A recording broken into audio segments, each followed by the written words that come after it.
scratch our backs and rub our backs every night, singing songs to us, reciting Bible verses. We were blessed to have a stay-at-home mom, so every morning she would cook us a hot breakfast at 6:30, 7 o'clock before we went off to school. She was the backbone of our family, the glue that held us together. And although the last few days have been difficult,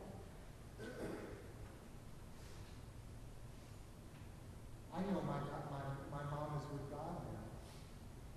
She's not suffering the way she has been for the last couple of weeks. She's with my dad, she's with Jesus.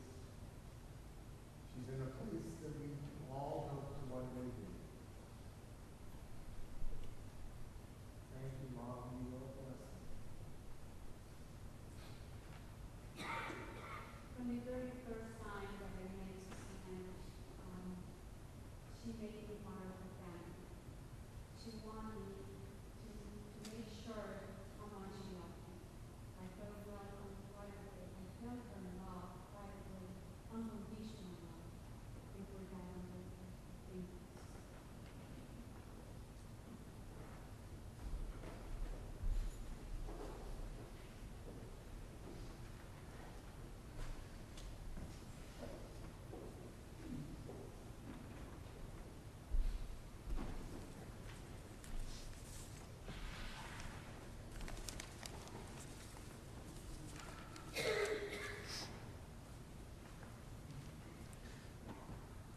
I want to start by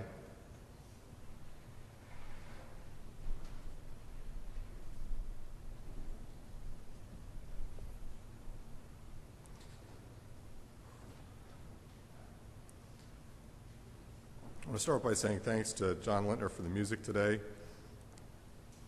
I know how much my mom loved your music and Bill's before yours. She loved singing along with the choir and all the songs. The first hymn we sang today was sung at her wedding and at our wedding, and then again here today. But she loved your music. There was a joyful noise that came from this church every Sunday, and she loved it. Reverend Cook, the last 9 months have been tough, but you've been amazing in supporting our family, visiting my mom in the hospital, praying with her, and she has been enormously blessed. I remember when she was on the search committee, at the end, she told me that they called you. And I thought, well, that's a young pastor.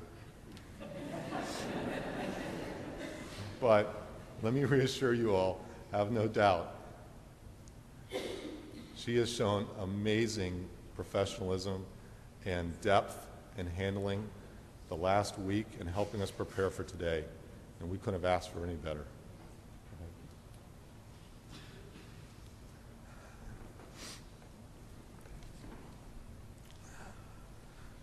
For those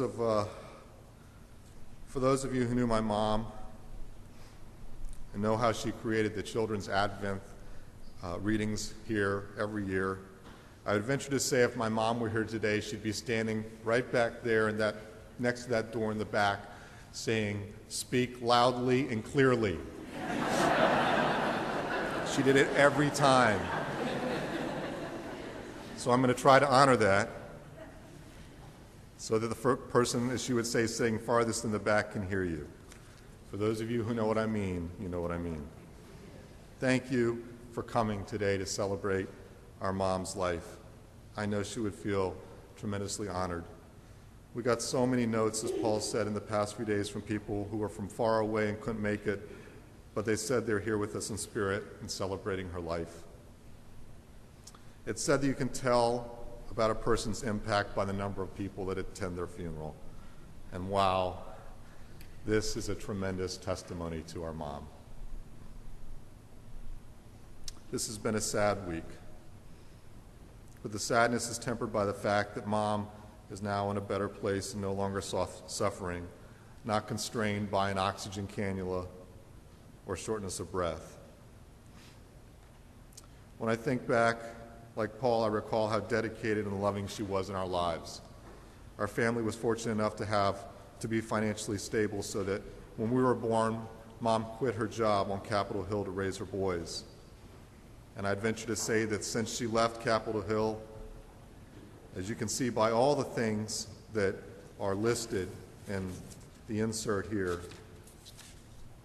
I'd venture to say that since she left Capitol Hill, in the last 40 years, she's accomplished more as one person than Congress has been able to do so in the entire time. From organizing play groups to being PTA president 3 times, one wasn't good enough, she was so dedicated to us and so active in our lives. She loved helping out in our classrooms, which can be good because that scored us extra points with the teachers, but also could be bad because if we got in trouble, Mom would certainly find out. Dedicated also meant getting up at the crack of dawn to make us breakfast and lunch every single day before school. I don't know how she did that.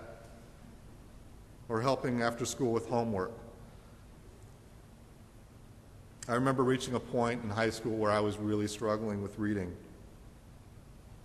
The teachers decided to torture me by assigning the book Moby Dick. I was literally in tears thinking about reading it, and as I struggled with what at that time later I learned was a reading processing disability. I couldn't understand that massive and boring book if I were to read it on my own, but if she were to read it to me, I could listen and understand. I hated to read, so she would spend countless hours reading to me the torturesome books like Moby Dick. And it was fitting that she joked that I was the most misnamed child.